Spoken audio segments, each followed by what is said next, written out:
it'll be a good one. What do we think we're going to find on Uncle today? You know, even though it's the most boring Uncle item, I never see the sword at all. Like, I never see the sword at Uncle, and looks like we're probably not going to see it again, because he is not carrying that sword. But I guess I'll go with Samaria in that case. I'm looking for some bomb strats today. I want to see what these guys can do. Okay, yeah, I can get down with that. But yeah, we are getting this race started. Only 20 rupees in the first chest. Not super significant, but it'll kind of help out with that initial Kakariko money farming, I guess you could say. So, not the worst thing you could get, I guess. Could have been an arrow upgrade or something. Oh! Okay, here we go. Can of Samaria. Good call. I like Can of Samaria just because of how versatile it is. It's good for farming as well because you have just numerous shots you can use. It's just very efficient for this escape section. Good point, yeah. And 300 rupees in that second chest there, so that will definitely take care of any money worries heading into Kakariko and beyond. And as far as the sprite department here, Dude is rocking that Secret of Mana to Poi sprite, and on prieR's side, it's Christmas time. We got Elf Link.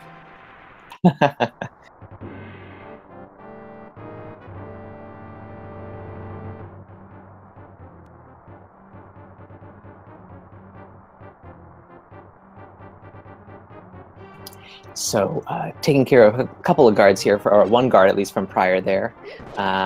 Dude also taking a look to see if he can get a bomb drop from one of them. Yeah, misses that pot throw though, so deciding to abandon that for now and continue on. Doesn't waste too much time here as we get the Quake Medallion from the first chest in the escape section.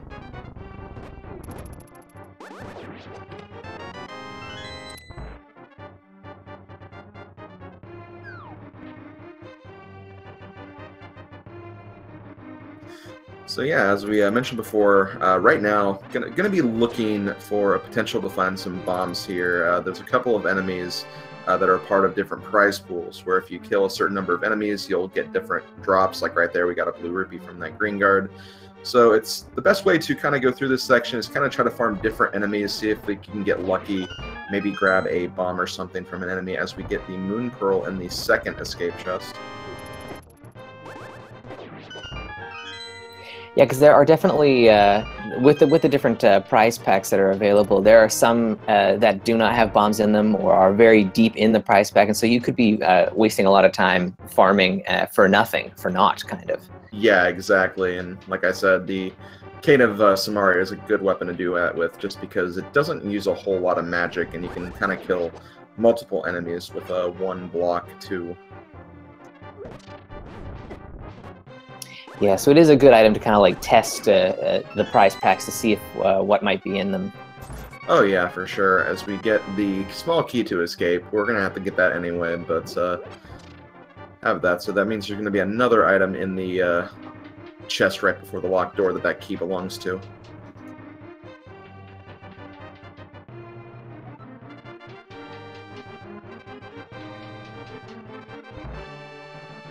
I found that the Cane of Samaria makes quick work of the rats and the snakes in the sewer section. So I often will just run right back there and farm in that area.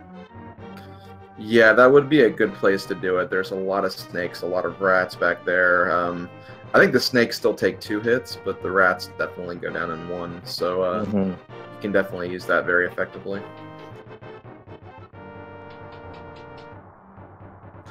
Ooh, getting an 8 bomb drop from one of the green guards here. Hopefully, nice. Looks like Dude is using that. Dude gets it as well. All right, we're good. Yeah, so they're probably not going to be using that Cane of Samaria for too much more of escape. Could help in a few rooms just to kind of push some enemies out of the way, but they have their bombs.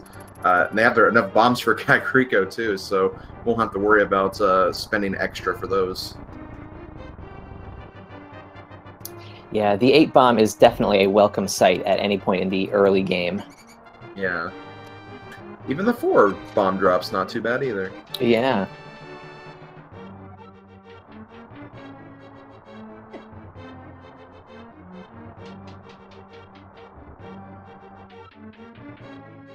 And a Fisher Price shield there.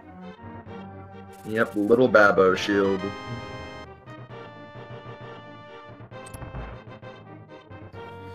Okay, so I don't think we've seen the map yet, so map is still potentially in play, which means there are 3 items left we can find in the escape.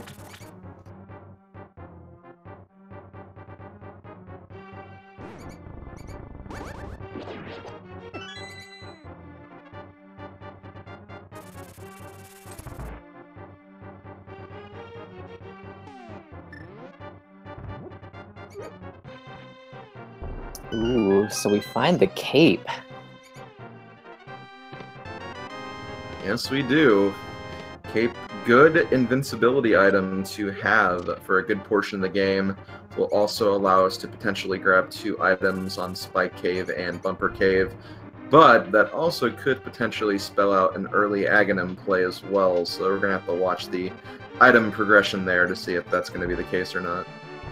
It is my least favorite item to see early in the game. It makes me always think that Aghanim is right on the table. And not just Aghanim, but also potentially Fighter Sword Aghanim too, which is really rough climbing that tower under that condition. Yeah.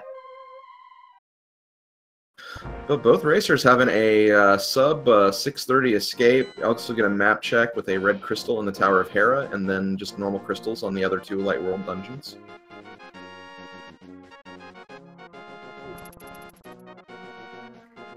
And looks like they're both actually skipping the Lumberjack check for right now. Sensible gamble, because we don't have the boots yet, and allows you to kind of get started a little bit earlier on this forest gathering of items.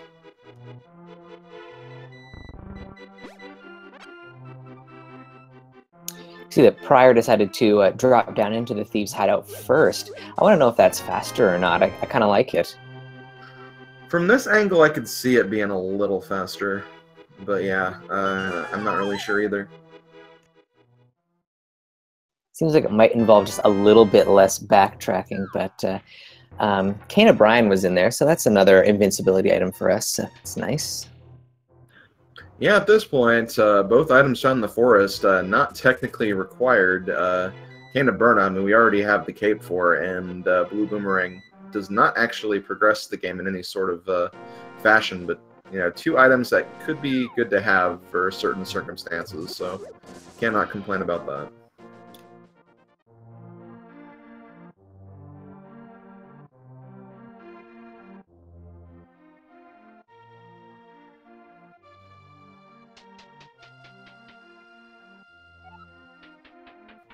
Also, prieR living kind of on the edge right now with only a half heart of health at this current time. Oh, okay. We got one more. So the heart container is kind of nice, but other than that, bit of a junk blinds hut here. Yeah, we do have another high-density Kakariko location in the form of the Kakariko Well, which prieR is immediately going to next. 5 items in here. So we'll see if maybe you can get something a little better in here.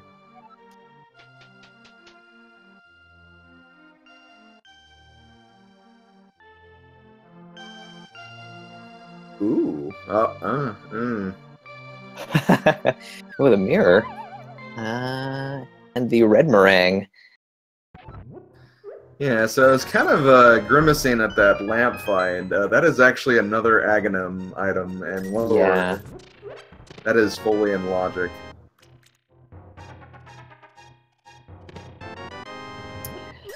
Yeah, the lamp is always a nice pickup, you know, because, you know, dark rooms are not fun.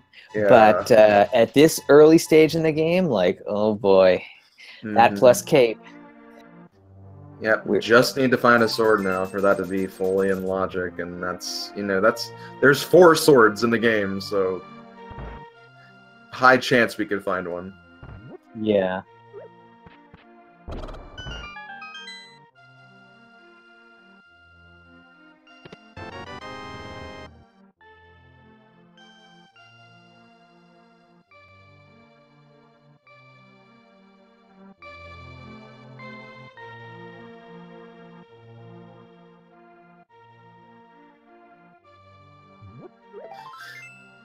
Okay, inside the library we have just a red rupee, so moving down to race game next.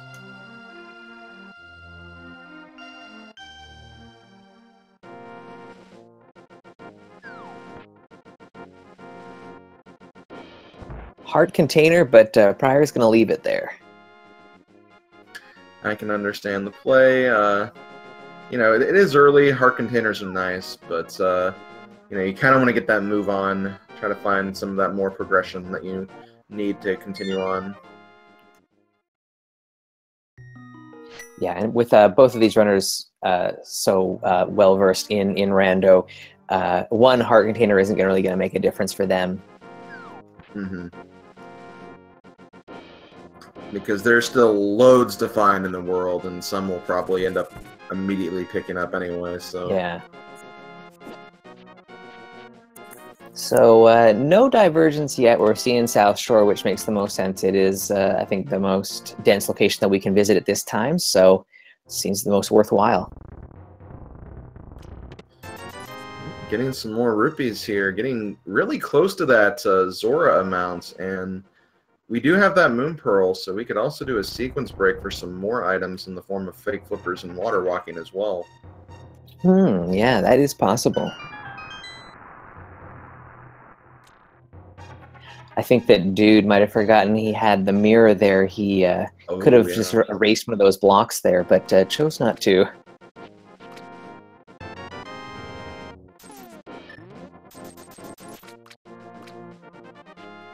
Ooh, nice double kill with the bomb. Unfortunately, okay, it does get that Moldorm down too, as we see what is inside Mini Moldorm Cave. A heart container, blue rupee, heart piece, flippers. Okay, no more fake flippers, and another heart container.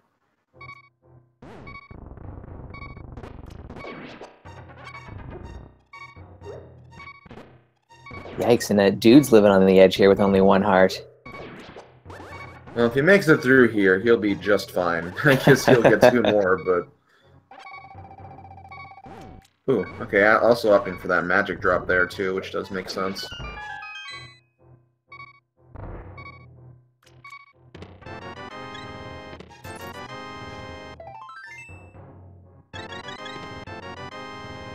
So picking up those flippers kind of makes the rest of the South Shore the kind of the right play to make, seeing as you're already down here. Go for the Ice Rod Cave, then double back and take care of all the Lake Hylia locations.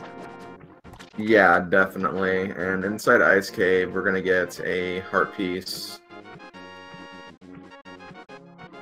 Actually, prieR is maybe going to be leaving these checks for a little bit later, while Dude is heading right for the hobo. And see, this is interesting. I want to say one of the reasons prieR abandoned the Zora items is because he does not have 500 rupees yet for Zora, or he could just be coming down this way too. Okay, never mind. I guess the save quit from the Ice Rod Cave, it may be a little bit quicker to get back up to the hobo area this way. Yeah, I can see it. Yeah, that's very fair. I would definitely trust that prieR knows what he's doing here. Definitely.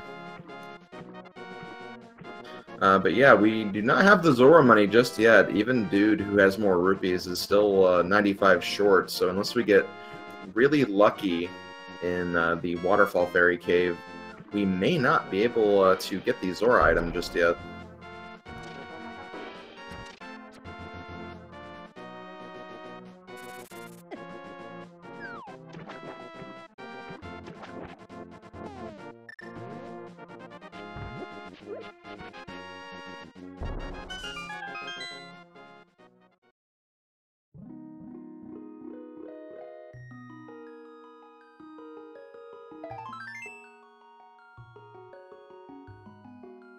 Well, bailed out and getting the silvers on top of that. Nice.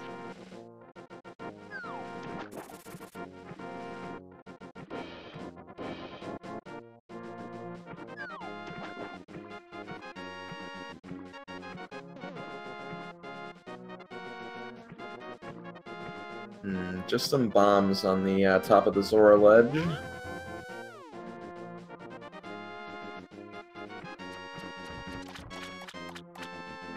So looking at how our two runners ran that little segment there, I got to give the edge to prieR. I think they, the way that they went through the Ice Roar Cave, then save quit, I think that kind of paid off a little bit. Ooh, we find the glove on Zora. So, interesting. So at this point, it's either, are we going to find the sword first or the hammer first? Yeah. Or I guess we could get another glove upgrade and then just bypass either of those. But still, though, I think at this point you're going to want to maybe find that hammer.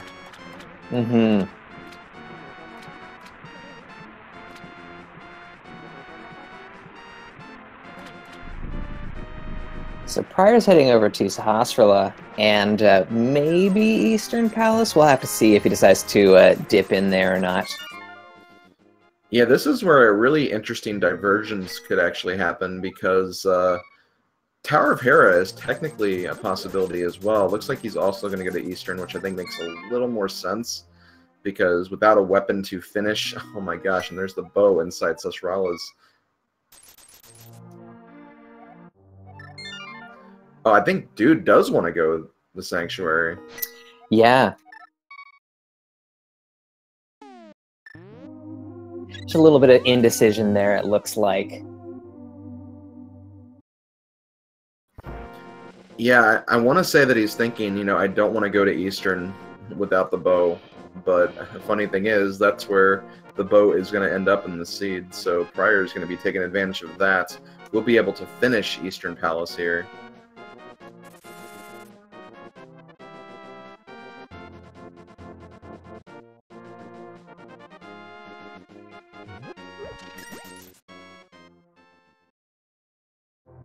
So what'll stop Dude here is if we don't find a weapon to take down Moldorm in Tower of Hera. Yes. Because you cannot finish that dungeon without a sword or hammer, because nothing else you have can actually do damage to Moldorm. So if he doesn't get those items, it's going to be a double dip of Hera, and unfortunately for him, in prieR's case, he will not have to double dip Eastern. But we do get a sword from the old man. Huh. Well, Aga's in logic. Yep. But at the same time, that could actually be good for Dude, because if he doesn't get the hammer, he'll at least go to the Eastern area and won't just leave that behind for a long time. I think it's interesting that both of our runners had kind of clutch finds as they were heading towards a dungeon. I know, right? Yeah. This is just the kind of stuff that happens with randomizer matches like these sometimes.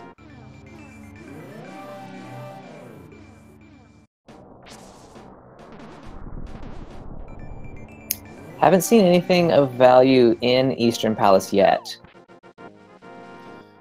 Yeah, not yet, anyway. Let's see what we have in the big chest. The Fire Rod. Well, that's not bad. Doesn't progress the seed, but we will more than likely need its services at some point.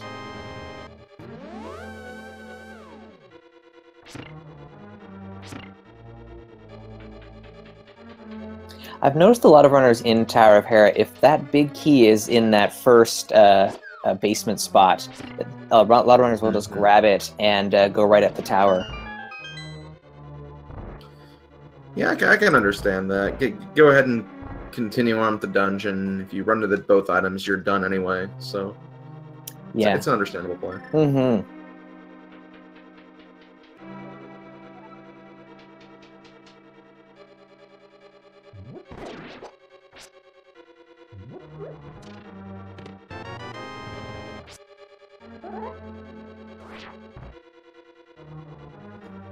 Dude's doing the bomb jump over the ledge, gets it, gets the first item in Tower of Hera, which is 50 rupees.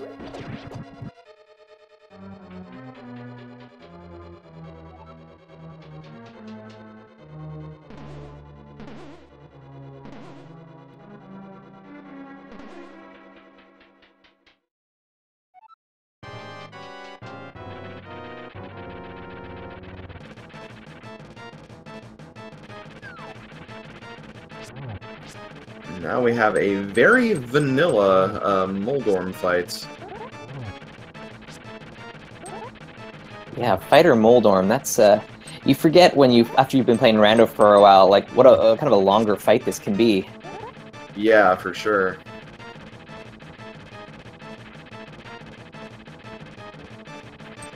Funnily enough, the vanilla fight is harder than anything else. Yeah. We got a boss kill sync there. Yeah, Moldorm goes down. At the same time, Armos Knights go down for prieR. prieR, did get that fire out. That is something. Dude still has to look for a few more items. I think one more item in here, so...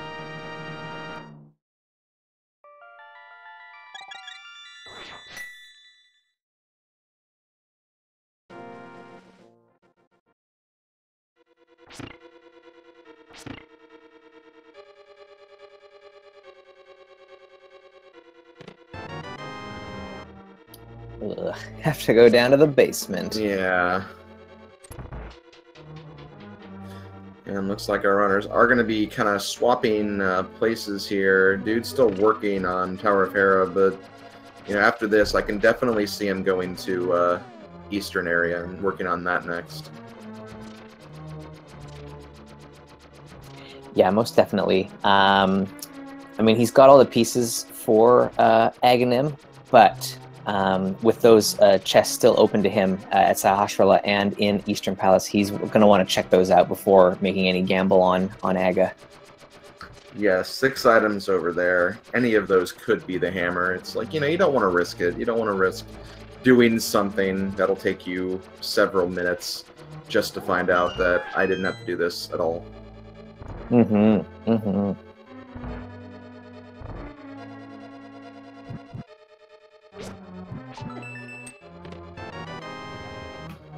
Just a bomb upgrade, so Tower of Hera is not the answer, and there is Agina's cave left, which we have not seen, but aside from that, this is looking very Aghanim-like.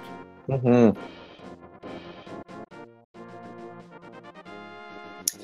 Yeah, I think between our two runners, that might be the only location left. Yep, I'm pretty sure it is. Looking through the items again really quickly. Yeah, there is nothing coming to mind that we can do right now.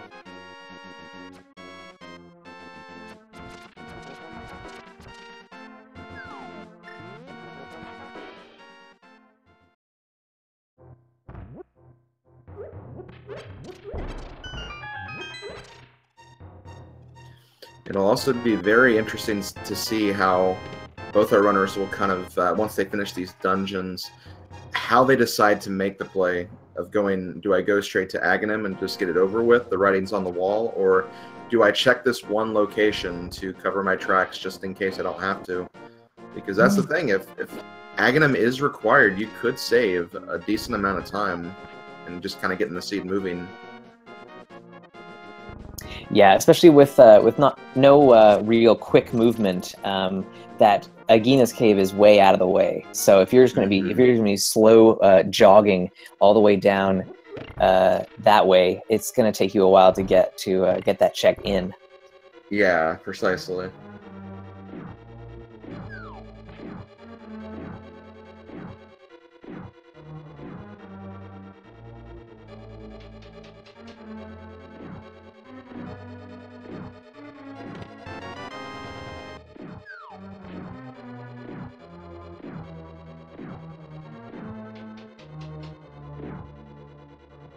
So before this divergence took place, it looked like prieR had a bit of an edge in their routing. So it'll be interesting to see after they've finished their respective dungeons, kind of where they sit at that point. We'll be able to see kind of who might have a little bit of an edge early on. At this point, it is looking like prieR is a little bit ahead right now. He is approaching the Moldorm fight, but he still has to do his coffee break as well in the bottom of Tower of Hera, so depending on how fast this Moldorm fight goes, we'll definitely be able to see. Dude still has to kind of make his little loop around to the big key chest and everything. If he decides to gamble that it might not be an item, then it could save him some time, because we know That's that true. it's not. It's just the compass. Mm-hmm.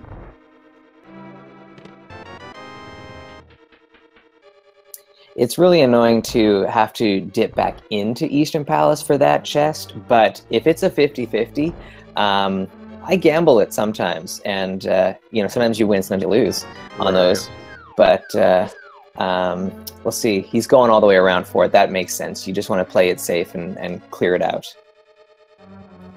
Yeah, and from what I've gathered from just, you know, watching Dude's race yesterday and just in general, he definitely has a very, like, I don't want to say safe playstyle, but more of a thorough playstyle. Like, he wants to make sure everything's taken care of, because he knows that leaving stuff behind would be a huge detriment if it does happen to be something. And you know, when you can execute well, being more thorough is possible. Mm-hmm.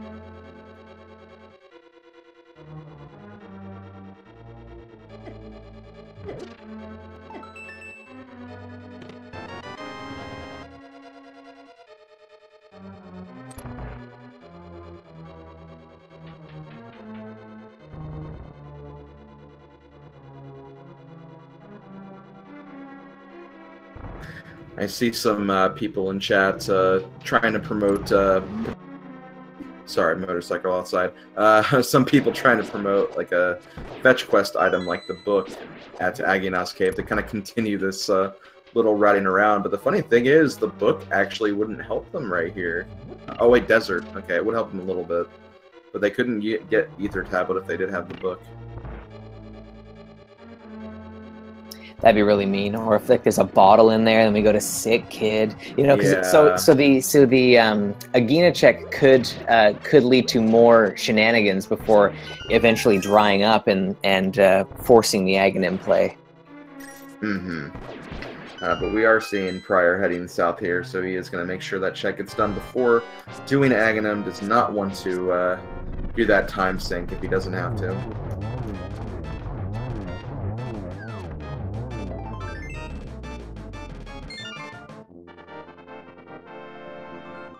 We'll also take a look at the desert ledge here.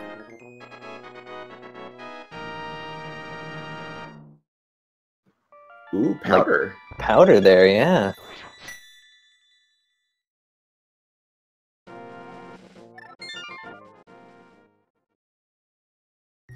You see, Dude just finished Eastern Palace, so you know, right here, if he just decides to go to Aghanim, he'd be technically ahead. Oh my God, he's going for it! Wow.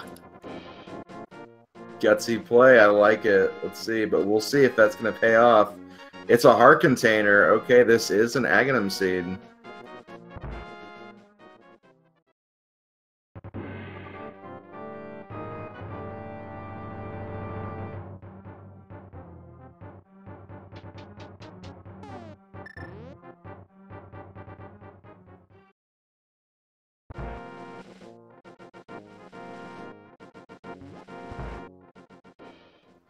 And see, this is also nice because, you know, later if Dude does get the book or even gets like the flute and some mitts or something, he can kind of check other areas while in addition to grabbing that Agina item later. So that will actually save him a little bit of time of checking that one location.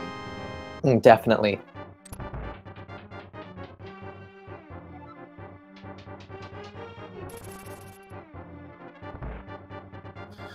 But we are going to start the Aghanim climb here. What makes this really difficult is you have a series of rooms with enemies that are going to be all over you. And the worst part is this is actually, in this case, worse than what you do in vanilla, because in vanilla you at least have the Master Sword at this point. We are going in with the Fighter Sword, so enemies will not go down as easily as they would with the sword, the Master Sword, and like no major glitches categories.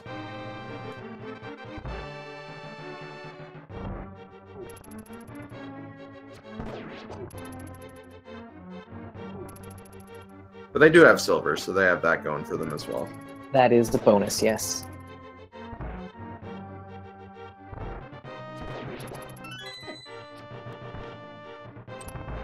One thing I always find when you're heading up Aghanim's tower here, is if the seed was kind of like basically telling you that it's an Aga seed, but then you did every single check leading up to it, you kind of think, oh no, like what if my opponent went right for Aghanim right away? And you start to worry that you might be a little bit behind. But both runners are in this exact same position, so although they might think that, it's still an even match, which is exciting. And on the inverse, like, you know, you could also be thinking that, well, you know, if they do gamble Aga early and there is something out there, I could also save that time. And both of these runners knowing that, you know, we're in a randomizer stage right now in the brackets where you're gonna be facing some really tough competitors. So you're gonna be thinking about all the different possibilities and weighing your options nonstop. So, you know, I would not be surprised if either runner would be thinking from both perspectives and just trying to kind of figure out what's going to benefit their playstyle the most. Mm-hmm.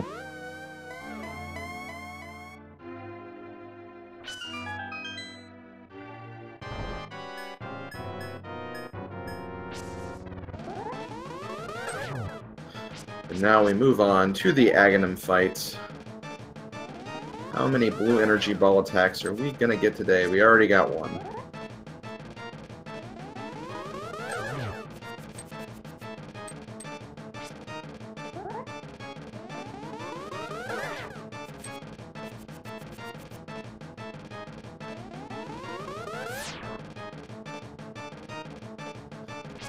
One of the great perks of the randomizer, because whenever you do Link to the Past No Major Glitches, there's always that discrepancy of, you know, one racer getting like less blue ball and attacks than the other racer.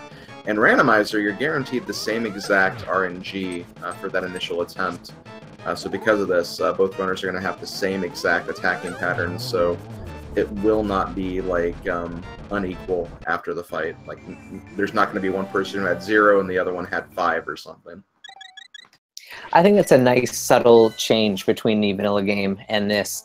We got our map check here. Green pendant in Turtle Rock, red and blue pendants, swamp and ice. Ooh, wow. I want to say I also saw Thieves Town was the other crystal, the red crystal, but we'll verify. Oh no, it was no. Is it Skull Woods? Skull Woods. It was on the left side of the map for sure.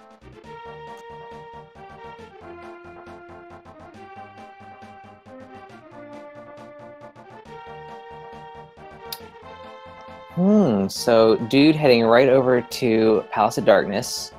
Probably not a bad play. Even though you're going without the hammer, you have a lot of items here to check. And you've got the bow, so you have access to everything except the Helmasaur King fight. Meanwhile, prieR is actually going to one of the more annoying places to check in the Dark World. We have the Catfish, which is really far out of the way. No one wants to go walk all the way there, but whenever you just kind of hold off on that location, he ends up having something. So I can understand prieR making this check here. And plus, when you're dumped out at the pyramid there after Aghanim, you don't have too many opportunities to be as close to the Catfish as that, so you might as well go for it. Yeah, that is very true.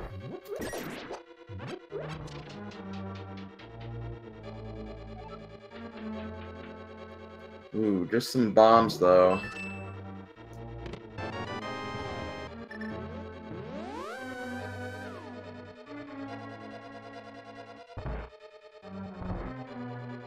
So this is going to extend Dude slightly, just a bit more slightly.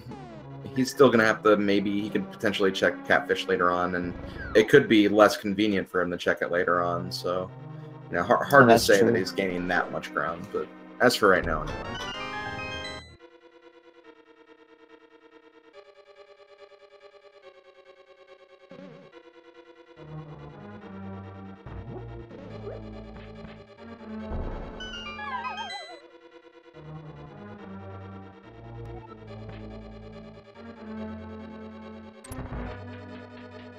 And so we grabbed a small key in the first chest there, and Dude decided to go right into the kind of like the heart of the dungeon here, leaving the right side, the bow-locked side, for now. I think that's an interesting play. Oh yeah, for sure. I can see him probably going over there now. And also, thank God they have the mirror for this, because it's a really annoying instance when you go all the way through here and realize, oh, I can't continue down this way, I don't have the hammer. Mm-hmm. I actually really like the routing, seeing how he actually took care of that now, using that warp there in the that bottom part of the middle section to warp over to this Bowlock side. Yeah, it's always really nice when the routing of Palace of Darkness kind of works in the favor, where you can kind of just like continuously just grab items without kind of like doubling back or moving backwards or anything, as we get another small key. And probably another... Oh, the map. Okay. So, still looking for some items in here.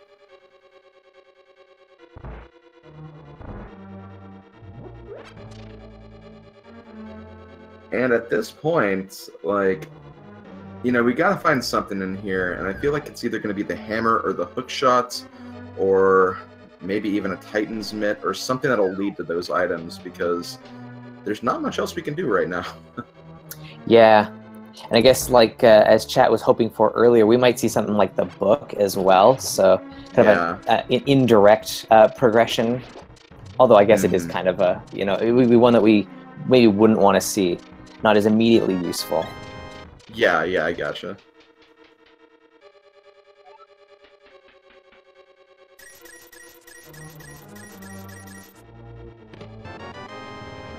Hook shot. Looks like you were right. To be fair, though, I gave, like, multiple options, and all of them were pretty much guaranteed to move the seed forward, so... Yes, all of the items, you're always right. So yeah, the hook shot will actually have two distinct options here. We can get to the left side of Dark World across the lake, kind of heading towards Catfish. Also get the mushroom for another potential item check. And also there's still the east side of Death Mountain, which we were unable to get to before, so either of those two options could be very rewarding right now.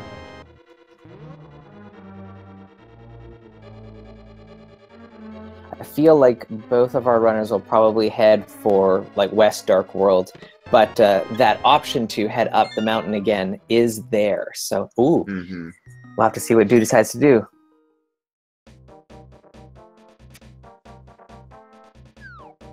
I'm thinking that now that he's grabbed that mushroom, he is going to turn that in, possibly, and then do Catfish. That's true, and that you know, that would be a good time to do that, because you can also cover the mushroom item check as well. So definitely getting more benefit from this Catfish check now. And as our wonderful tracker Yoinker's wife points out to us, what about that shovel on Lake Hylia Island? What if that leads to something else? I admittedly forgot about that, but yeah, that is within the logic right now too.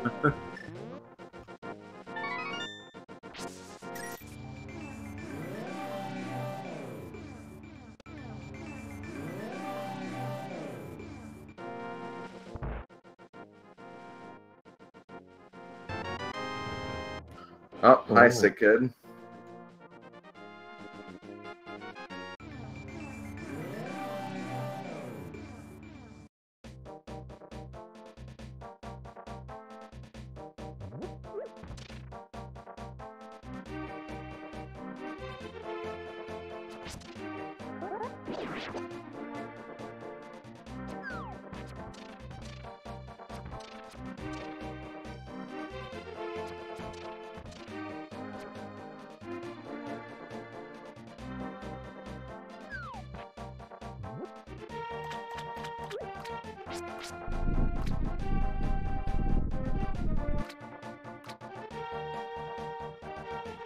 Okay, so at this point, oh. Okay, I see what Dude was doing right here. He did a soft reset there, not saving any of that progress he just got. Does not have the bottle anymore, so hopefully Sick Kid does not have something for him. But yeah, he did that as a way to just kind of, you know, save the mushroom potentially for fake powder later on. And it's interesting that it looks like both of our runners are going for East Death Mountain. Mm-hmm. It is a high-density location. You've got 8 total items over on this side, so it makes sense. I am a little surprised. I feel like a lot of people, once they get that hook shot, they'll make the long trek over to West Dark, Village of Outcasts, and Skull Woods and whatnot. But I guess you're hoping for some kind of better movement items, or like the flute. I think that's pretty awesome. Mm-hmm. Yeah. I'm also feeling like we'll eventually come across the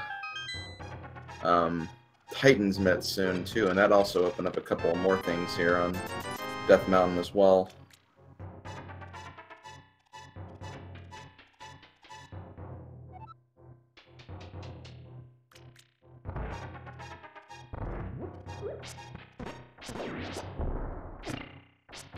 Just some Paradox love here.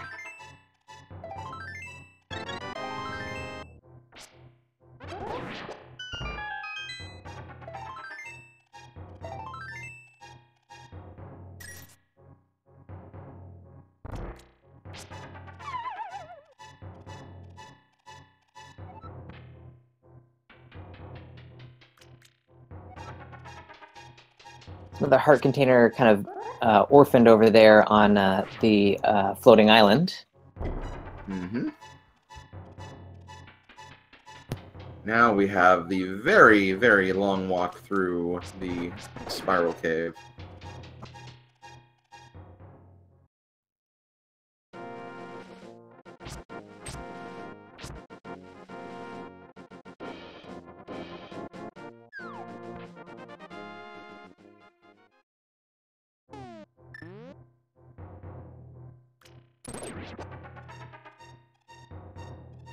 So while the flute is a nice find, doesn't really do too much for us. Yeah, it really doesn't. We do not have the Titan's Mitt yet, and we've already been up Death Mountain, so the flute does absolutely nothing for us. We do need it, though, at some point for Misery Mire to actually get there. But for now, yeah, it's just going to help us kind of get around more than actually progress the seeds. So it looks like Village of Outcasts and kind of the Skull Woods area is probably the more likely location where this hammer is going to end up.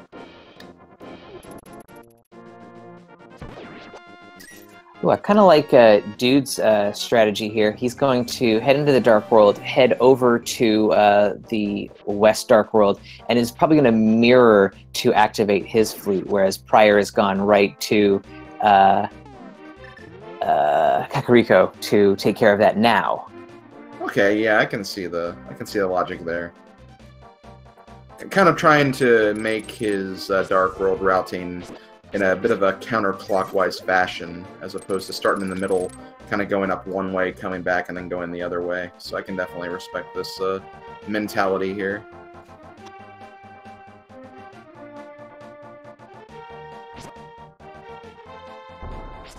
So with no boots and no Titan's Mitt, we're going to have to make the long way around here to get to the Graveyard Ledge. Mm-hmm.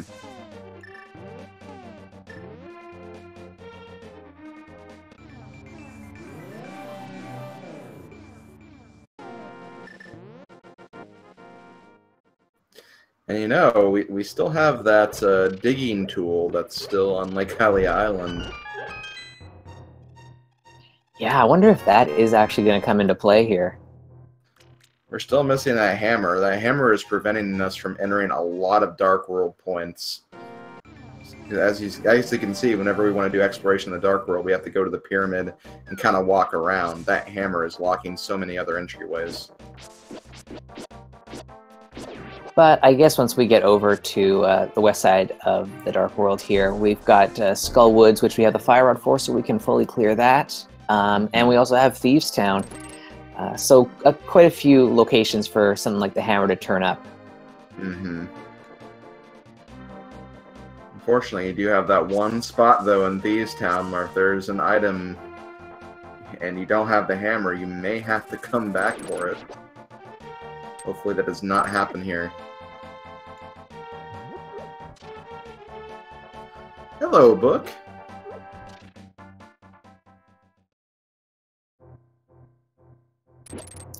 Yeah, see, like now that's not an item we really want to see.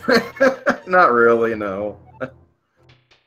Once we get done with Skull Woods, which you know, that is a pretty good play right now. It is the other 5/6 crystal. You know, may as well check the pedestal so we can see if this is gonna potentially end up as a pedestal seed.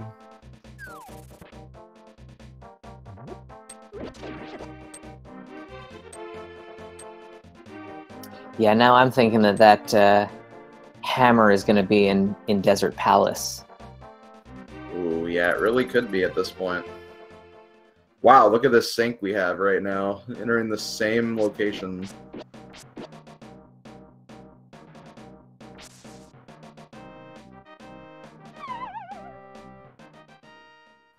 Oh, and prieR did not actually make the check up to Bumper Cave, so he is bookless for the time being. I think he saw it and then just decided to not pick it up. Yeah. Okay, he did. Okay, yeah, I think he did see it. So.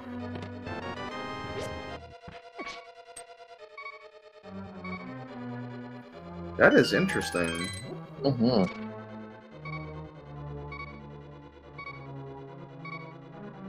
So one of our 2 items here in Skull Woods is 300 rubies.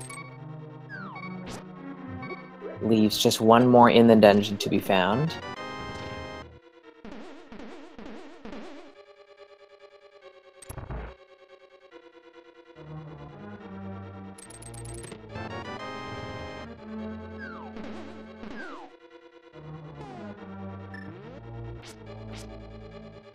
I will say, I do love when runners kind of like use those bumpers and kind of just like bounce around the dungeon to kind of give you like a little push in one direction. It's kind of fun to see that. Mm-hmm, mm-hmm.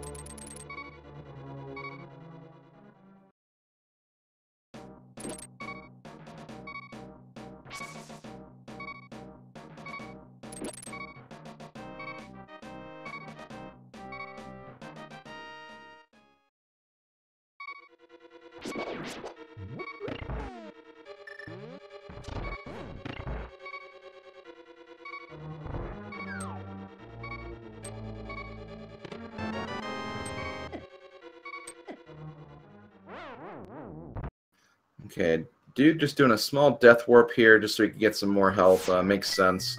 You're getting ready to go to a boss where you're going to want as much health as possible.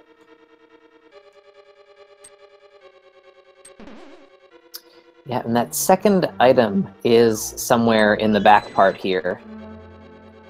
Yep.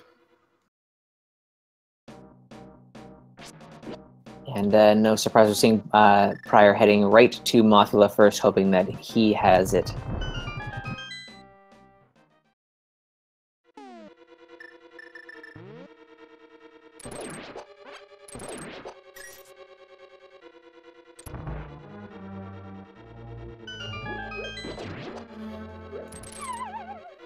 prieR actually using something I like to use for those Gyptos, if you have them, silver arrows.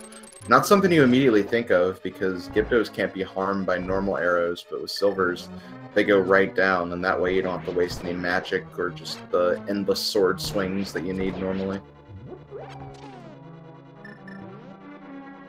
Yeah, when you're trying to save your magic through this section, and you've got the silver arrows, it's a really good strategy to use. Yeah, definitely.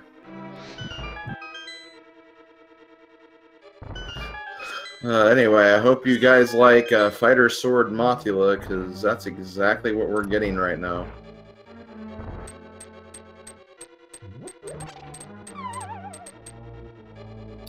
prieR doing a pretty good job so far. It's going to have to be careful. We don't have any safeties at this point. And also making sure whenever he does take damage, it's from spikes and not Mothula himself. Gets him down right there. Really nice fight. Oh, and Dude making very quick work of Mothula.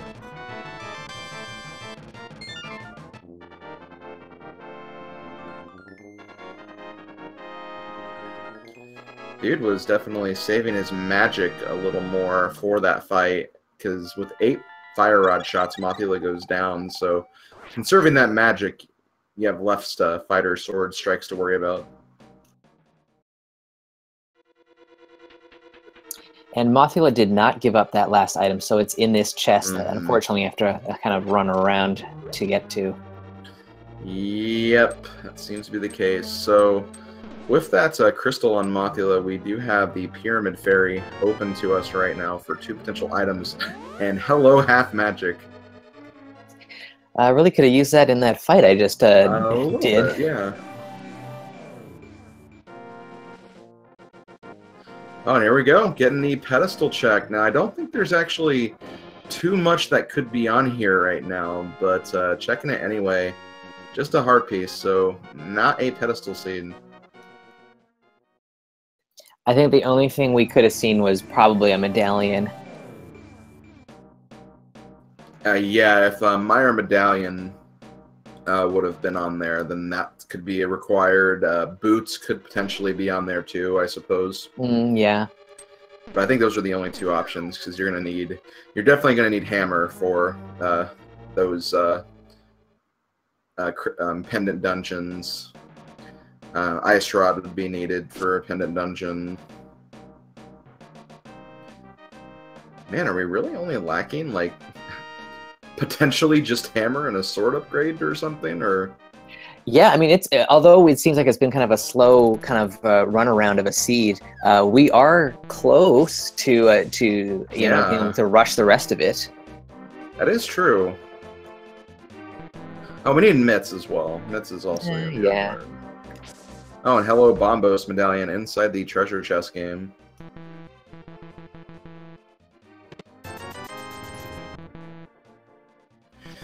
And yeah, chat mentioning we have not actually seen what's on Lumberjack yet either. Now, the thing is, before we can even get what's on Lumberjack, we need the boots. So that's why the runners have been kind of ignoring that location, because, you know, why check something you can't get right now? Can I just say that I've really enjoyed Dude spamming the book, expressing his displeasure with how this seed has gone so far, perhaps. By my literacy.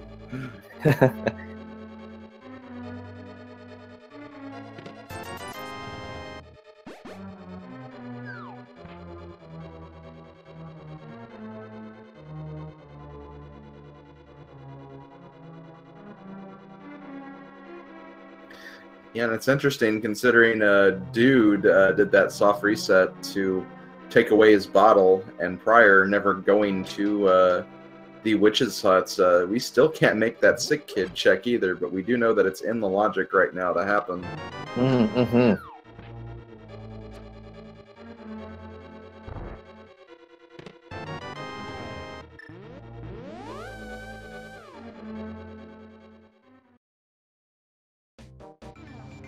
Yeah, we've got a couple of like odd fetch quest items kind of kicking around here. Lake Hylia Island having that shovel, and with the book that we picked up, we now actually have access to the powder as well. That is true, yes. Although we really need those mitts before we can even get to the magic bat, because magic bat is still hammer locked. And then mitts locked if you use the mirror, because you need to get the mitts over there. That is true.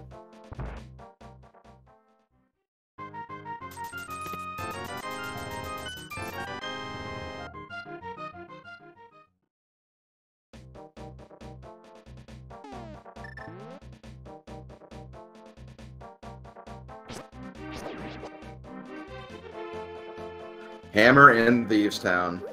There we go.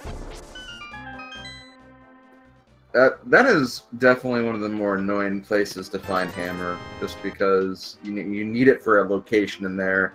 You sometimes avoid Thieves Town just until you get that item, and then when it's in there, it's like, oh, well, dang, I could have just gone straight in here then.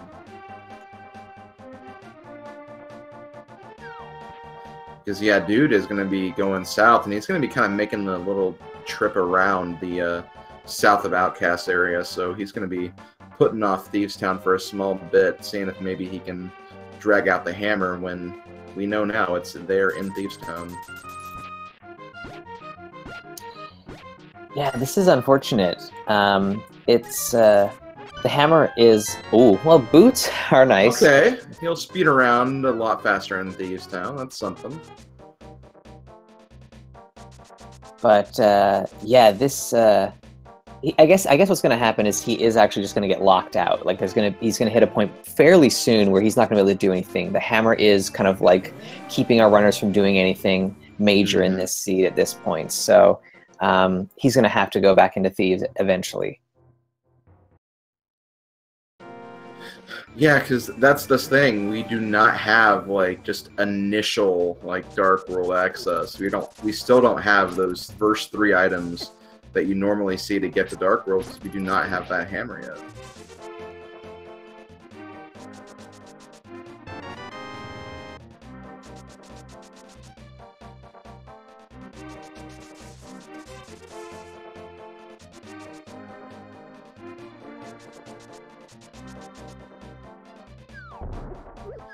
And I'm also actually wondering if maybe he will consider...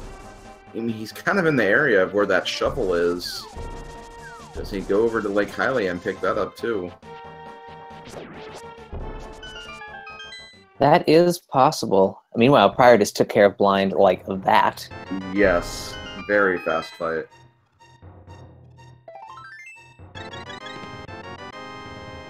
There's a second bottle. Dude's first. Well, first in this canon anyway. I wonder with Book and now with Boots, does Dude head over to Desert Palace? Oh, is he doing the... Oh, Pyramid. You know, he does have to go back around anyway, so... You know, it does make sense to get this taken care of.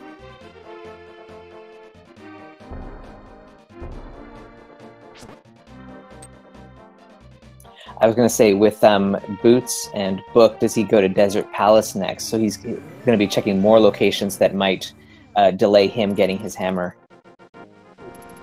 That's true. I mean, that could be a possibility here.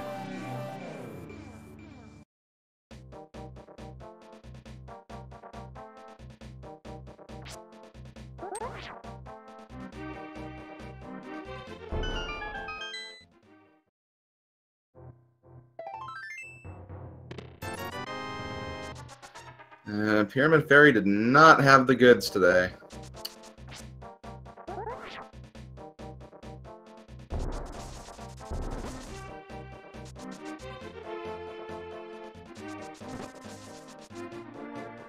Looks like Dude might be picking up that shovel. Yeah, I could be thinking, you know, this has been here for a really long time. If this leads me to the Mitts or something, then... Well, I don't know what he'd be thinking at this point. There's a lot of things probably going through his mind right now. That would be interesting if it was the Mitts or something. Like, it would send him on a completely different kind of path than prieR, who has you know, that hammer in hand. Yeah, because prieR does have a couple of options. Actually, I mean, you can go back and finish Palace of Darkness, and you know, we talked about Desert as well. There's actually not many other options still at this point. I guess it kind of a shield there from the Sick Kid. I guess the Pendant Swamp play is possible for prieR, which would be unfortunate if there's nothing in there, because that's a bit of a time sink. Yeah, that's right. Pendant Swamp. One of those dungeons you just don't really want to enter at any point in time. No.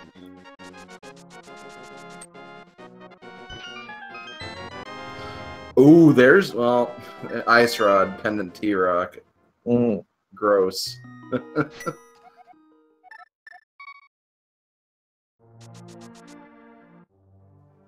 So I'm imagining that prieR is going to drop off this big bomb here, check out Pyramid Fairy, and finish off Pod. Probably, yeah. Could give him his bearings, just trying to figure out what he wants to do next.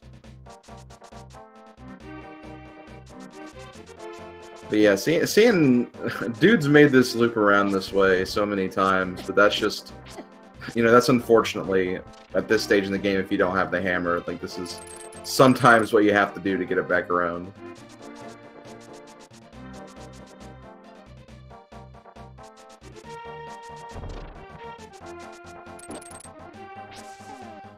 Ooh, I think prieR forgot that he does not have the myth, so he can't go over there.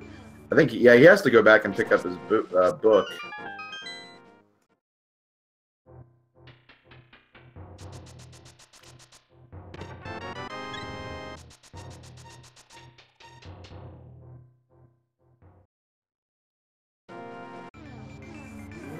So Dude gave us our first look at King's Tomb there. Unfortunately, just another heart container in there.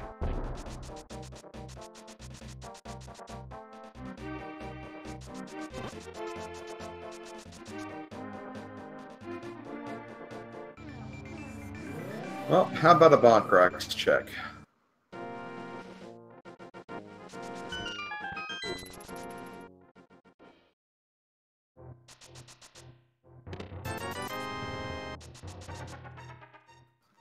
It's 20 rupees. Never mind them.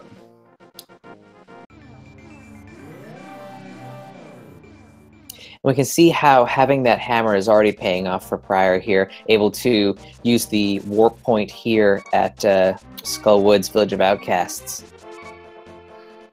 Also, I think we're finally going to see what's on the lumberjack tree. Oh boy.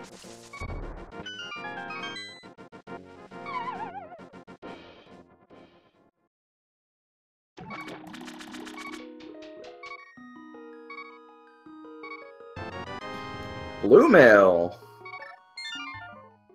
You know, that's not bad.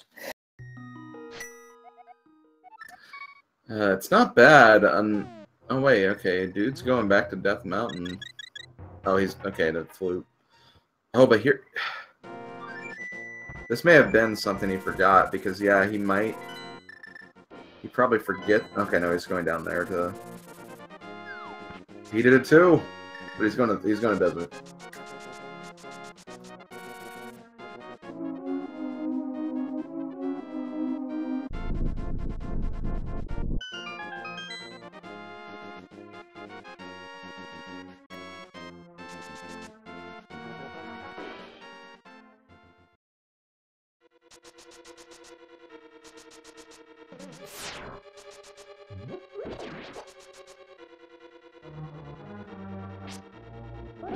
So we've got both our runners in the same dungeon here. prieR still has that edge, having the hammer in hand, having completed Thieves' Town. Yes, that is one thing definitely separating him right now, is he has that hammer and Thieves' Town completed.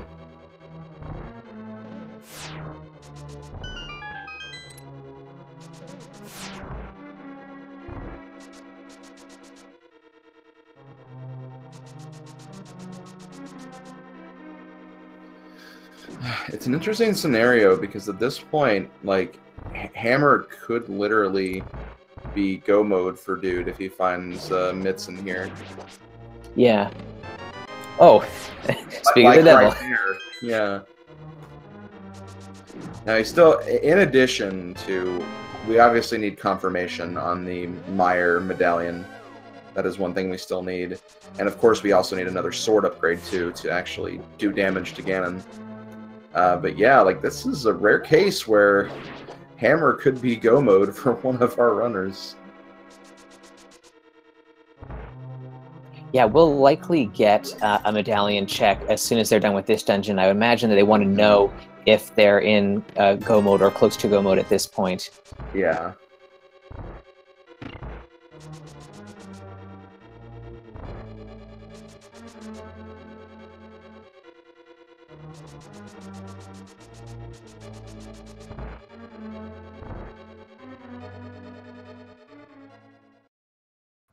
Oh, and you know, chat does point out something interesting because due to the items he has, dude technically doesn't have to worry about the Thieves' Town big chest. Because if Hammer's the only item he needs, it's like, whatever, okay, I'll finish up Thieves' Town really quick.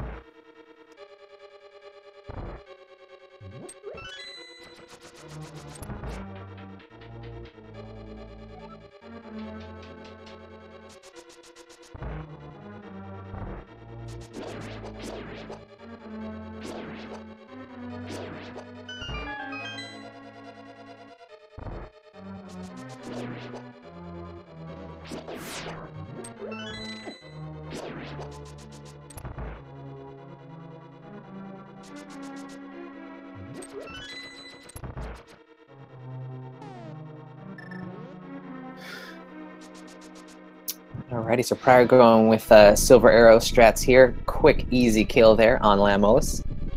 Oh yeah, that was really fast.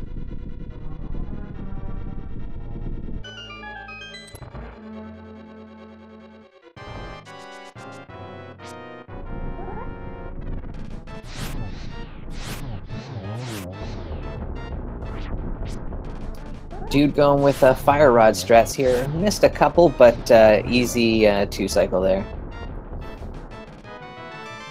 Yeah, with the half magic, you can go kind of a little crazy with the Fire Rod and still be fine and still finish him fast enough.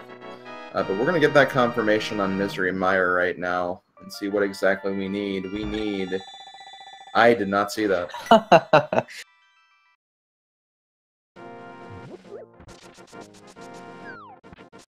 Yikes, the fact that prieR decided to check these chests makes me think that is it ether? Like, I don't know. I just did not see that at all. I guess it's just 2 quick checks looking, okay, it's something we can do. Just looking for a sword, I guess. So Quake is what we've got here. Yeah, now with sword being go mode item, this does give you a bit of a breathing room because Ganon's Tower has so many items, and there could easily just be a sword in Ganon's Tower at that point. So prieR's probably just kind of in the mentality of, let's just finish off the rest of the dungeons. If we get a sword along the way, that's great, but I need to kind of make some time. I'm 1 game down on my opponent. I need to get this win. Yeah, and plus with a dungeon like Misery Mire, unless you get the God Mire and you've got the big chest, or the big key right away, you often have to check a couple of chests on your way around the dungeon, so a sword could be in one of them. And then we also have another situation where Dude is not in go mode yet, and because of that, he's going to be full clearing Mire, and if he does find a sword, that could help him as he accidentally pushes a block before the mirror goes off, so he has to reset this room. Yeah, I mean, we definitely could see him dip Mire here, and that would lead to a full clear. For sure. So yeah, like, even though it does look like prieR does have that advantage, you know, there's still factors at play that could change this around. So we're just going to have to see how that works out here.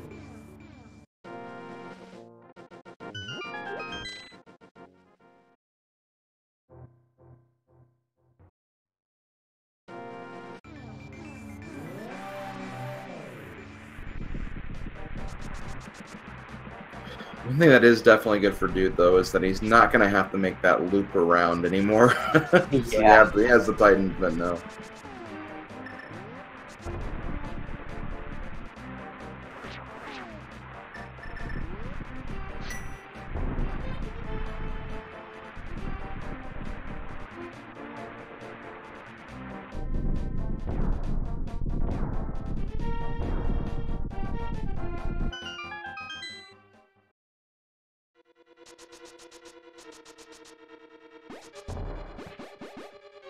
So Dude is making the play into Misery Mire, which does make sense.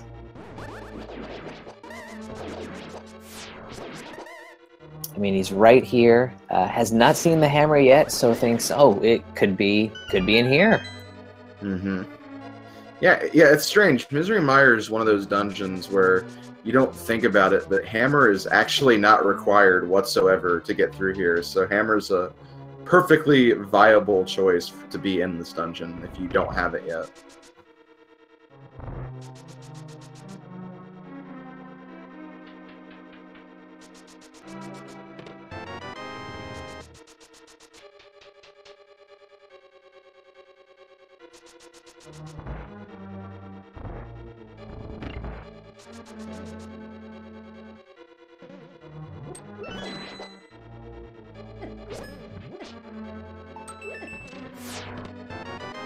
So prieR heading into the Vitreous fight with silver arrows should be done in no time.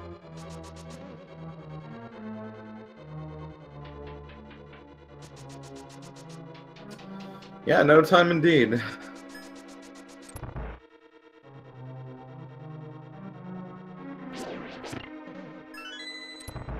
So that is going to be Crystal 6 for prieR, and with just Helmasaur King left to take care of in Palace of Darkness, that will be a very quick dungeon as well.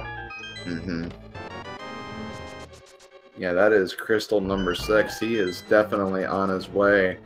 And I have to imagine that for Dude here, after he finishes Mire, he is going to go back to Thieves Town because there's not really any other places he can check except Swamp, but you need the hammer to make it through a large part of Swamp anyways, so he's got to be thinking Thieves Town after that.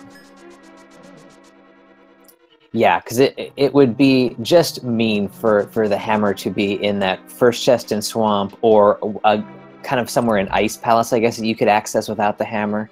So Yeah, he's got to be thinking that it's the Thieves Town. Mm-hmm. Although Dark Death Mountain is open now, so there's those chests as well. Yeah, that's true. That is also open now, isn't it?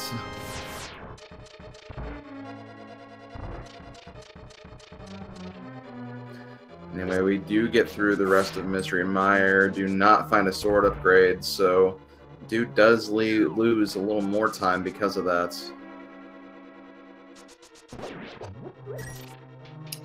Yeah, the interesting thing with the pendant dungeons today is some of them are pretty high density for items. I wonder if some of those sword upgrades will be kicking around in there. We should still find one in Ganon's Tower, I'd imagine, but there's a lot of item locations that are still on the map there.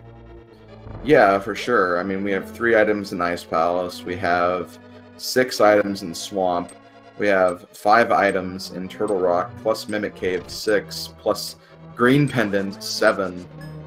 That's 16 items right there that could have 3 sword upgrades.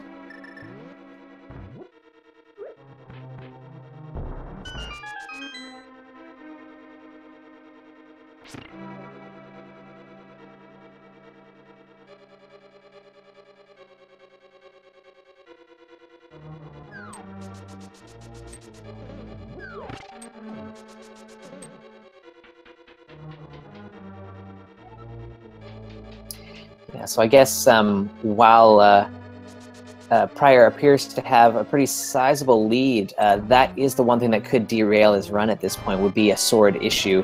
Mm-hmm. It's not unprecedented. We have seen runs where runners have gone up the entirety of Ganon's Tower with Fighter's Sword, haven't found anything, and have had to look, scour the overworld looking for a sword just to beat Ganon with. Yeah, I'm thinking about it. I mean, a highly unlikely scenario, but prieR finishes Ganon's Tower with still a Fighter's Sword, ends up going to both Turtle Rock and Swamp Palace to look for one, miraculously doesn't find one there, and then Dude, out of Ganon's Tower, just decides, you know, I'll just make a gamble on Ice Palace, and it's like in the first chest that he finds. Like, Yeah. that could change the whole thing. Very unlikely, but, you know, these are the things that can happen in Randomizer.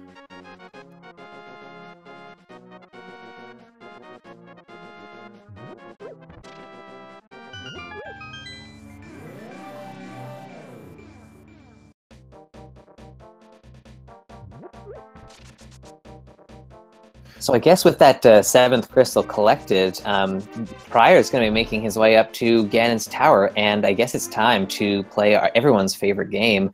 What chest is the big key going to be in? So in Ganon's Tower, there are 22 chests that can house the big key. And put your guesses in the chat if you like. And if you are a subscriber to one of the Speed Gaming channels or have donated 250 bits across any of the channels, you have a shot at getting onto our leaderboard if your guess is correct. Yeah, definitely. I am a huge contender of guessing number 8 for this game. Yeah, that fire bar room, right? Yeah, I love that fire bar room. Fire bar room, best room with a fire bar. And I am always a fan of something in the rando room, so if we follow the usual runner's logic, then it's like chest, I'm going to go chest 11 today. One thing I will mention here is I do like the routing prieR did up Dark Death Mountain. And you know, he could potentially, yes, he is going to do this too. These are really fast checks you can make while climbing this tower, or climbing up to the tower. So there could very easily be a sword upgrade in here, basically covering his bases before he enters the tower straight up.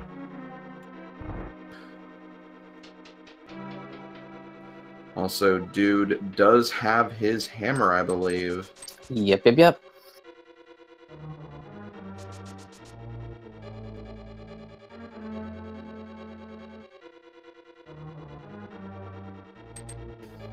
Anyways, we're getting ready to start the Ganon's Tower exploration. Just a reminder for those checking in, this is Game 2 of a matchup between Dudude and prieR57 for the first round of the bracket stage of this tournament. Dude was fortunate enough to get that first win against prieR in Game 1 of yesterday, but in brackets we do best of 3. So whoever wins, if prieR wins this game, he will force this matchup into a Game 3. If Dude manages to come back and take this victory from prieR, it will end the series right there as we get big key number 2. That was fast. Yeah, for sure. Now, prieR's going to have to clear out more of the basement looking for a sword.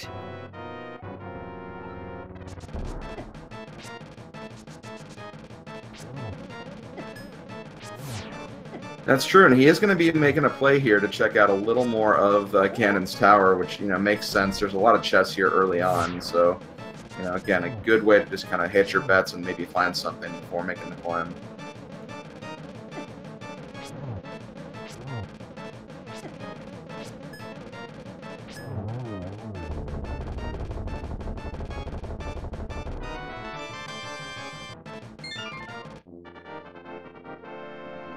And looks like he is going a bit further inside Ganon's Tower here.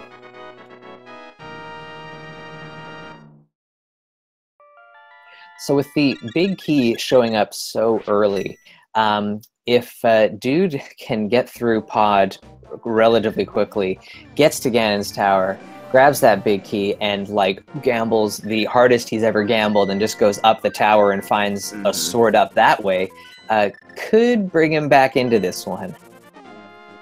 Though that is asking a lot, I guess. Yeah, like, you know, that's definitely not a style I would expect from Dude, but, you know, he knows he has a win under his belt already, and, like, he has breathing room to make a gamble like that. So, you know, I could see it. I mean, we still obviously, like, prieR's not too, like, he's pretty close to getting all the chests anyway. And as you said, Dude still has to clear out pods, so it'd be really, really close. Like, prieR would still probably have a lead at that point anyway. But, yeah, it is interesting. And from prieR's perspective, it's so frustrating that your sword go mode here, that's usually a pretty decent one that you're going to find something along the way. But now with every chest that you're checking, you're like, God, why is it not here? Like, you're thinking that your opponent might have found one somewhere along the way, and that you're just wasting time in Ganon's Tower. Oh yeah, for sure. And you know, we have like Chat's talking about, you know, we have all three pendant dungeons. We haven't even set foot in yet. Swords could be there. There's lots of overworld checks we still have not checked either, especially the swordsmith side quest, even fetch quest items that have been not really redeemed yet. You know, those swords could be anywhere.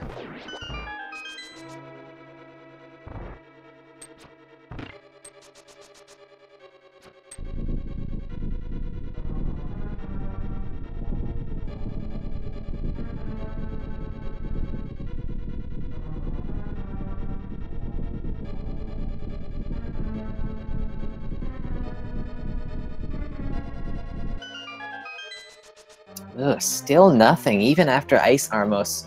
So prieR is going to give us a very rare big chest check here in Ganon's Tower. Yes, he is. It has the red mail and vanilla, and here it just has a single green rupee.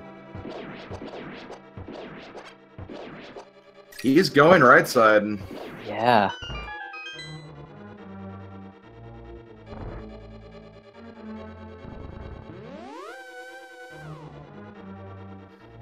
Do we check tile or eat? No, we don't. Yeah.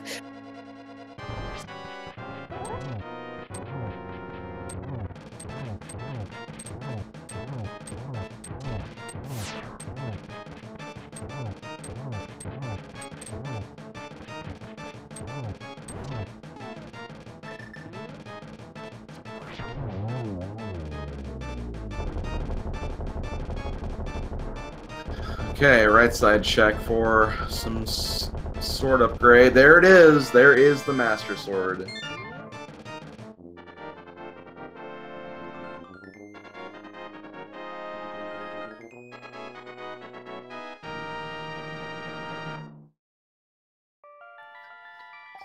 So, barring something catastrophic, that might be the game for prieR here.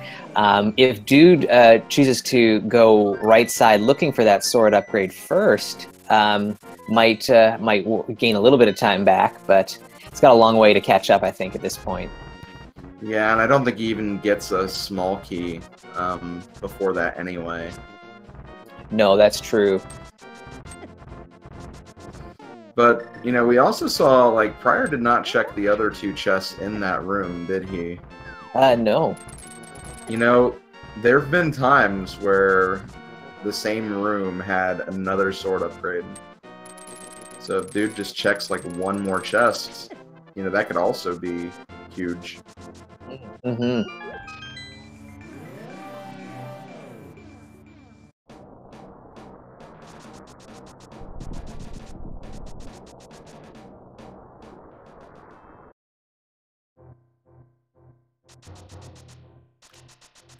It looks like Dude is going to be doing the same thing prieR did, checking out these chests on the way up to Ganon's Tower.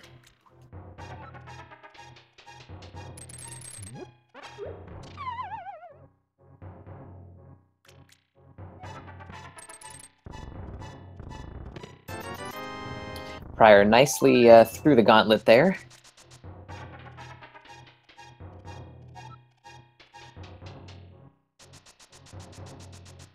And another perfect Lamb-Molus there. Yeah, he can handle those sandworms pretty well with those silver arrows. That's two one cycles.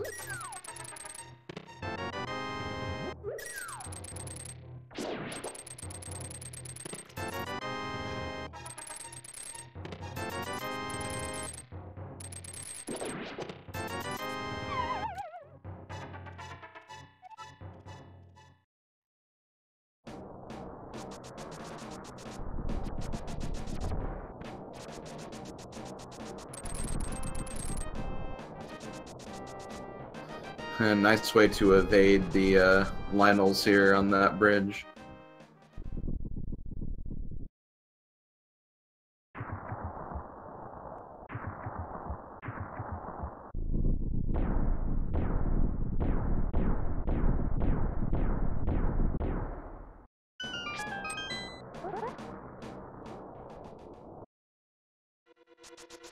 So prieR not bothering with any other chests in the top part of the tower here. Master Sword is definitely enough for him. Or going for this one at least, not the other two in the Helmasaur room. As Dude gets his big key.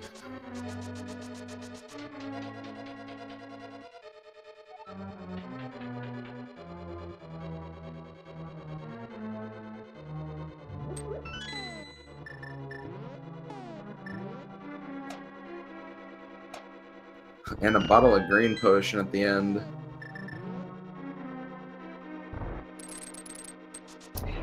I almost thought for a second that Dude hadn't swapped off from the mirror. I thought maybe he was going to go like uber dark magician there and just go right for the right side after picking up that one key.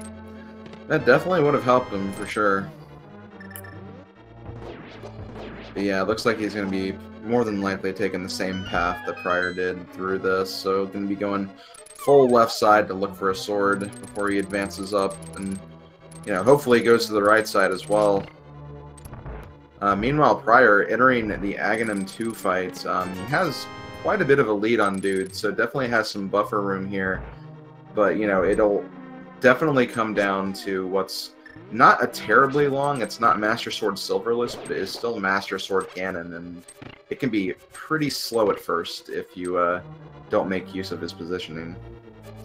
Yeah, with prieR only on green mail, taking any deaths in like the third or fourth phase would be kind of costly. But we do have a blue potion as well as that green potion, so shouldn't be too much trouble. Yeah, this may even be a case where he wants to bring out the cape and just kind of use that through that second phase. Yeah. He does have that green that he can just use for that and still be fine for the final phase.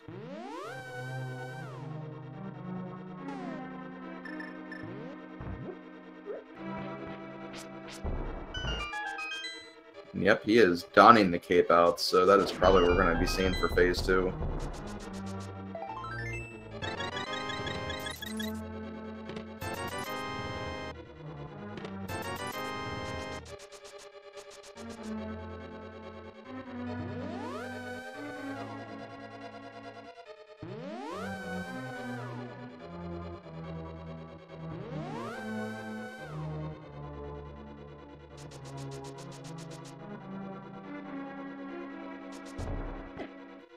Perfect time to use that blue goo there.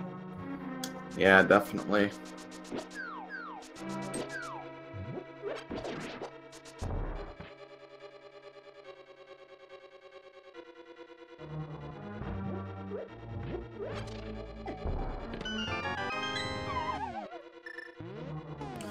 He is on to phase 3, though. This is where the fight gets, I want to say, progressively easier, so all he has to do is get a few more spins in and get those silver arrows in, and he will be done probably before the 90-minute mark.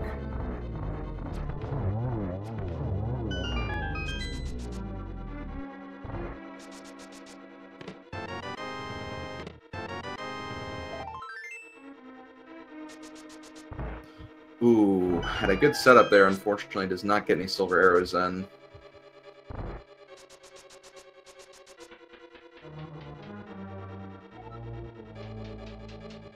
But with that very nice double, manages to take down the pig.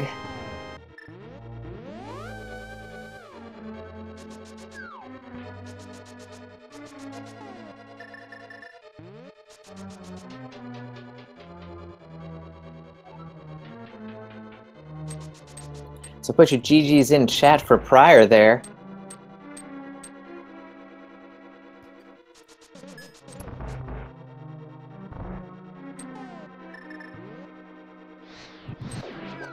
Yeah, definitely a very well executed run for sure. Great routing as well. Does push this series into Game 3, so these two Randomizer warriors will be battling one last time to make it to the next stage of the brackets.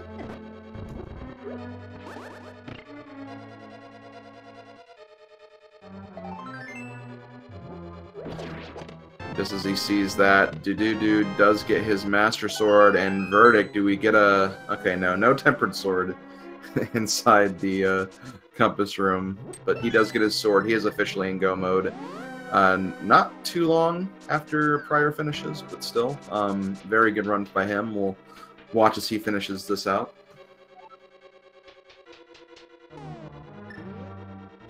Meanwhile, it looks like prieR is going to join us for an interview here, so we'll try and get him in as soon as we can.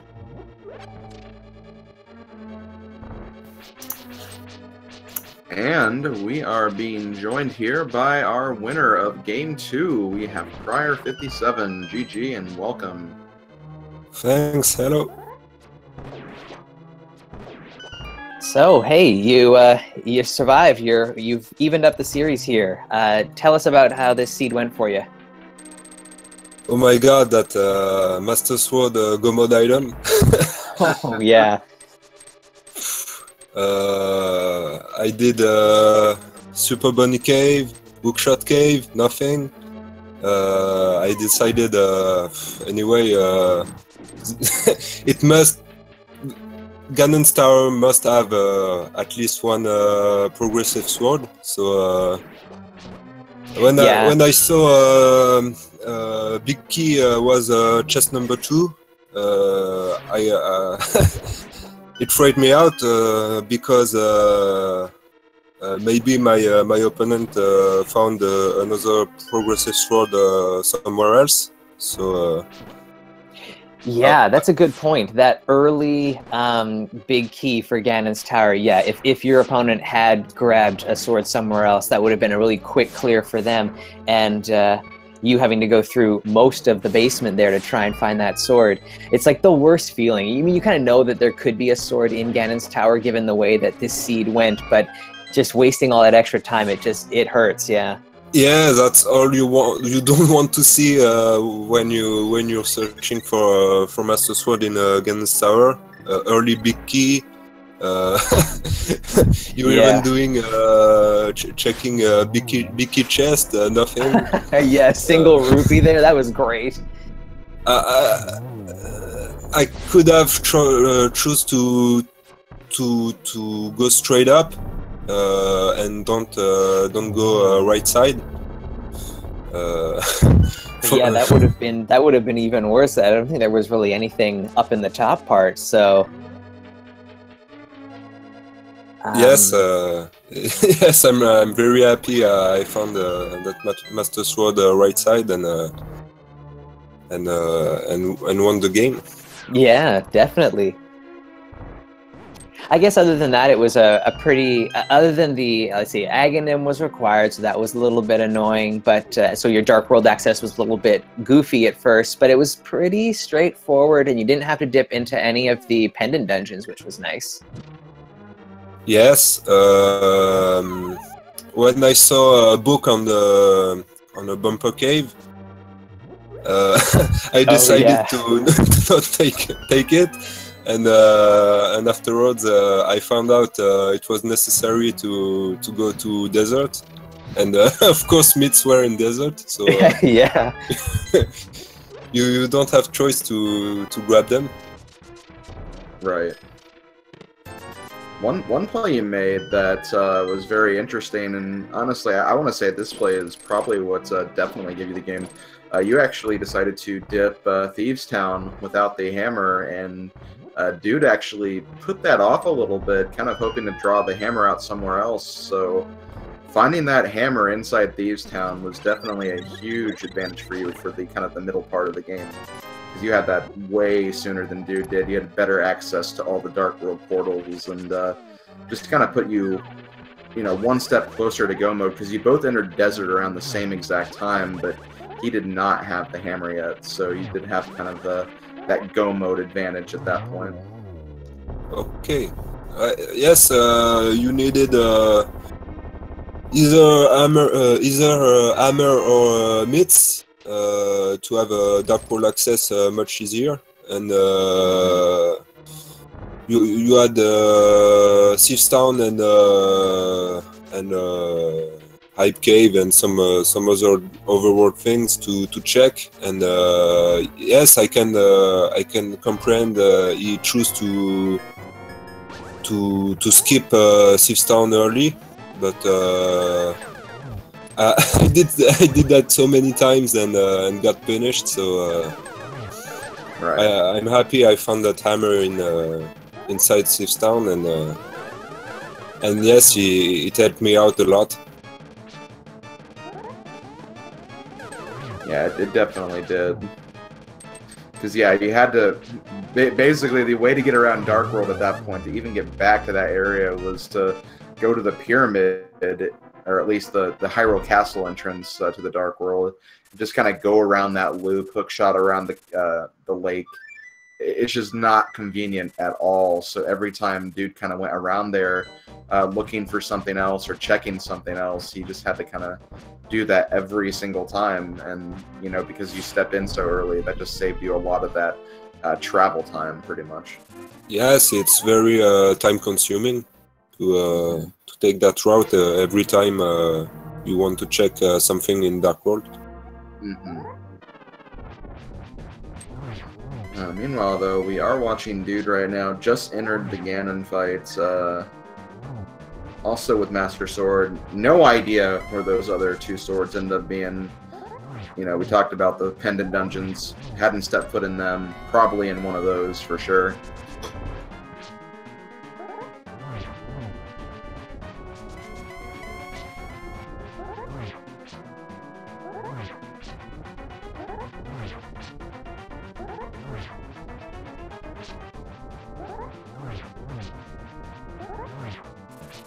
We're just seeing on stream now your menu time there prior to 27. Very nice. Yeah, thanks. I did a lot better than yesterday's race. When I died in Escape early in the game. So I'm very happy I executed much better this time. Yeah, very clean run all the way through. Yeah, very impressive. All right, Dude's into phase 3. Must have played too much Super Metroid these days. Yeah, we saw you kind of play that a little bit before the race started. A sweet missile pickup in Hookshot Cave.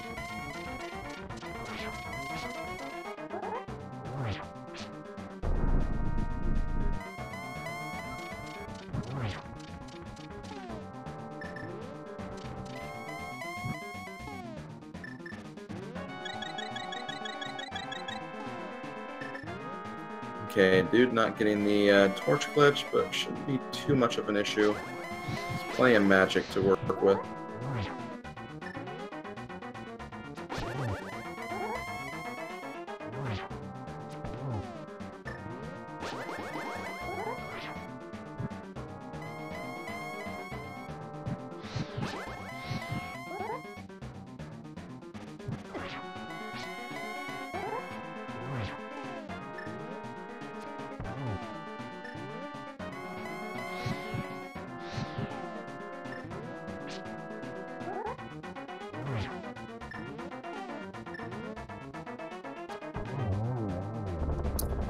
There we go. That's the last hit.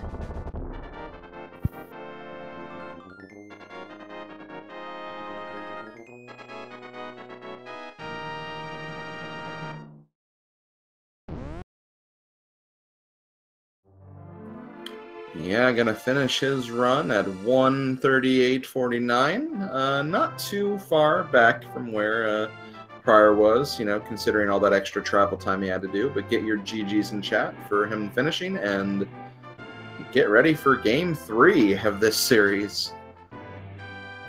And it looks like we're going to pull Dude in here for a little post-race chat here.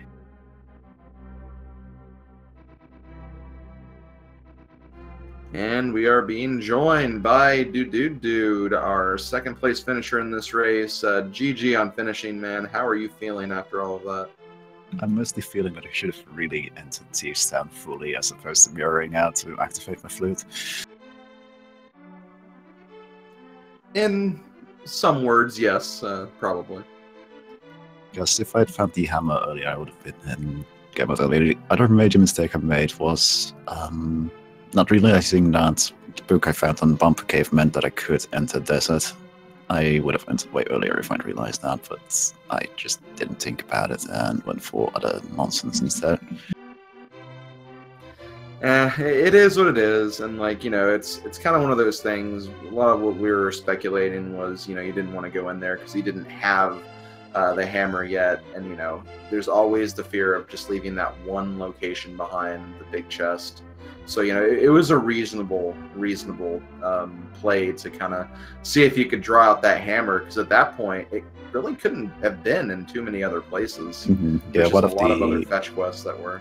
Yeah, one of the reasons I went into Thief's Town immediately after Misery Mire is because I knew at that point that the hammer was my go-boat item, so there was no reason not to just go into Thief's Town, because if the hammer wasn't there and they couldn't get the big chest, it wouldn't matter, because that item was going to be meaningless anyway. Yeah, that's what we thought, I think, yeah. Mm-hmm. Yeah, chat was definitely. I guess it could have been a sword, but I didn't even check it when I was in there, and I think, if I remember right, and tried it turned out to be the map or compass. Probably, yeah.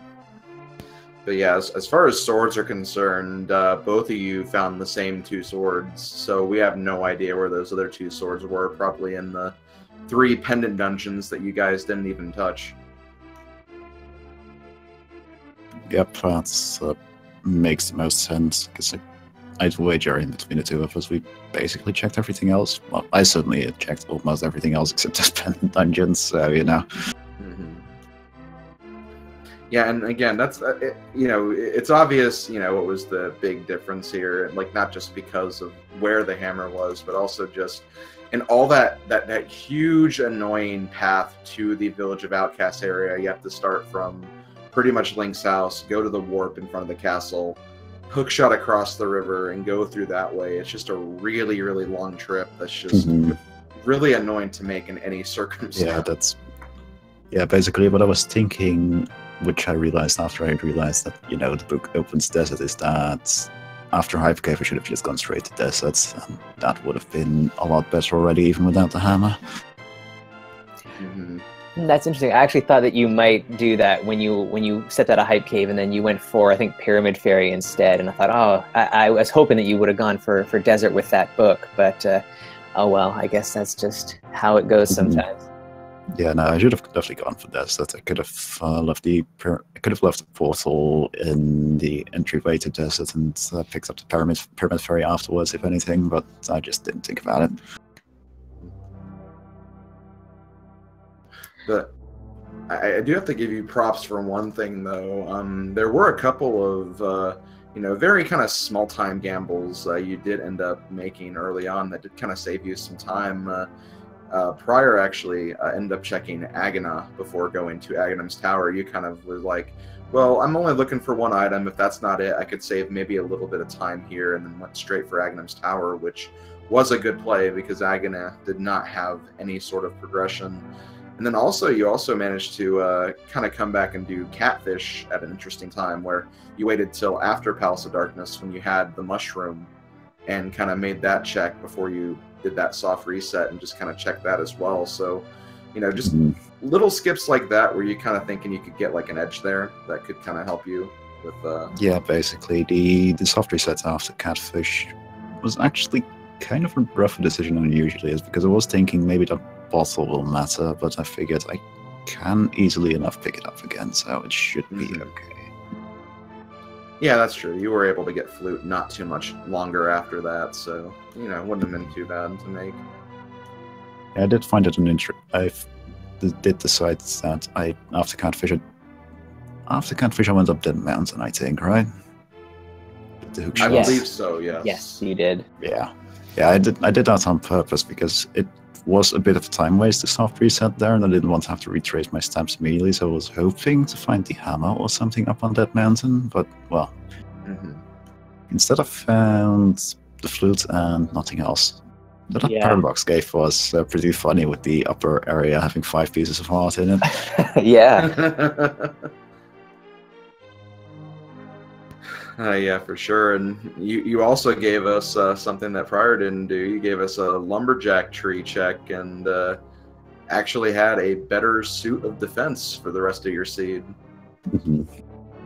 Yeah, I actually hadn't checked it beforehand, and I was like, I'm routing in these bonk checks with the boots right now anyway. Well, let's just blindly go into the lumberjack cave. It's probably worthless, but who knows? Maybe it's something fun.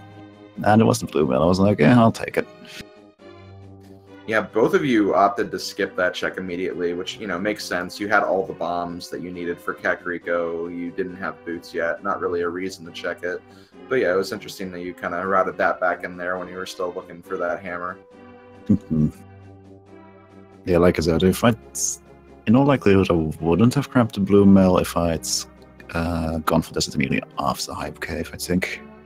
Because that wouldn't have been attractive, and after Desert I would have been in a position where all I needed was the hammer anyway, so I would have just gone back into Thieves Town at that point. Definitely. So I guess you guys have a game 3 coming up. Have you got it on the schedule yet? No, we haven't planned it yet. So I always like only planning the first 2 matches and then just seeing if it's needed. In this particular matchup case, that was also a bit of pessimism on my part, because I figured prieR would actually beat me really handily on both races. So I was actually real surprised by the result yesterday. But well, I guess we need to figure out race number 3 at some point.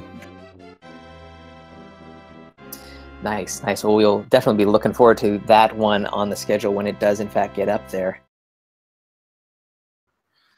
For sure. But yeah, as closing thoughts, definitely a good game to you both. And especially, like, for the first half of the race, like, it was seriously, like, so close. You guys were definitely, like, making small little trade-offs here and there and, like, checking a lot of the same things at first. Not really any sort of divergence until prieR stepped into Thieves Town. And Dude went off to do his own thing, so you know it was really, really interesting that how close you guys kept it. Early on, I think the only possibility for divergence was basically the choice on whether you went up that mountain or into Eastern Palace first. And with the mirror in hand and the lamp, I decided I'm just going up to Tower of Hera. I'll see if I get a weapon along the way, and well, the old man provided. Actually, that's really interesting. I actually forgot about that. You both actually chose to do the opposite, where prieR went to Eastern first, and then you went to Tower of Hera first. And it's funny because Sashrala had the bow, and then the old man had the sword. So you both got the items you needed to finish the dungeon, like right before the dungeon. So that was a really fun little setup. That was very provident. But yeah, definitely good luck to both of you. Excellent race from both of you, and it'll definitely be an exciting game 3, I'm sure. Yeah, we'll have to settle for the tie so we can make it 4 games now.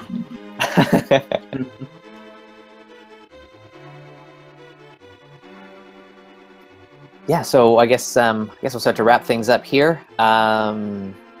Thanks to our wonderful tracker, Yoinker's wife, doing a great job pushing those buttons behind the scenes for us there.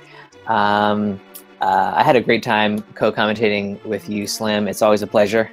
And GG's to both our runners. Game 3 is going to be really hyped, so definitely give these runners a follow. They put on a great show today, and keep an eye out for Game 3 from these guys. Yeah, definitely. And if you guys still want your randomizer fix, do not worry, because we have 2 matches on the way very, very soon, in just 10 minutes, actually, on ALTTP Randomizer. We have Hippo versus Hyphenated, and on Speed Gaming 1, we have Amazing Ampharos versus Phyleon.